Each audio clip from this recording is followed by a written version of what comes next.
That nitawaeleza Wakenya wenzangu, hii vita si ya polisi na wananchi. Hii vita ni ya Waislamu na Wakristo. Kwa sababu uliza mimi hiyo question, yule mtu anaua vijana yetu ni kijana Gurale kutoka Naivasha, Nakuru, Kajiado, anakuja kutuua sisi.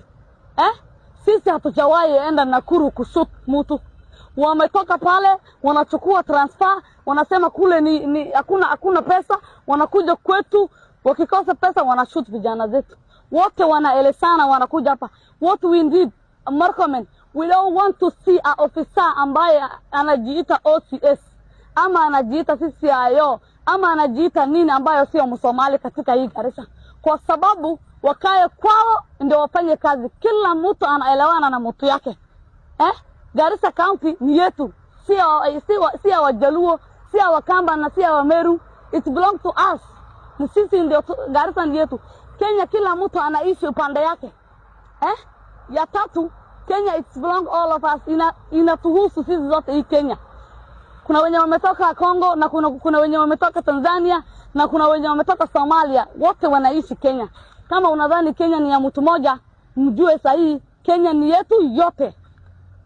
That is number 4. Another one is like this.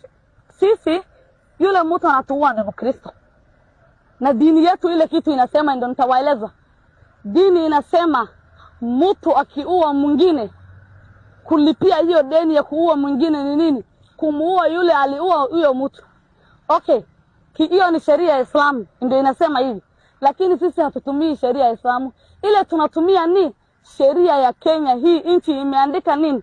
Yule mtu ataua mwingine, life in jail. Okay. Tumekubali ile sheria ya Kenya imesema. We allow the law. Tunakubali hiyo. So, kwa nini hamushiki na hamuleti? Na dini imesema yule mtu ameua mwingine, ukikosa utaua familia yake. Ama baba ama brother. Sasa Chalo hatujui sisi brother yake na hatujui baba yake. What we know, Chalo ni nywele ngumu. Every nywele ngumu staying in Garissa is brother to Chalo. So tukiua mwingine, that is tit for tat is fair. Sasa tunaweza fanya mambo yote. Kenya nitawaambia hivi, serikali ya Kenya nitaeleza hivi, sikieni. Leo hata nikifungwa, wacha nifungwe nikiwa nimeongea ya kutosha. Siwezi vumilia zaidi ya hii ati niseme DCI wataniita, watanifunga. This is the question I want to ask.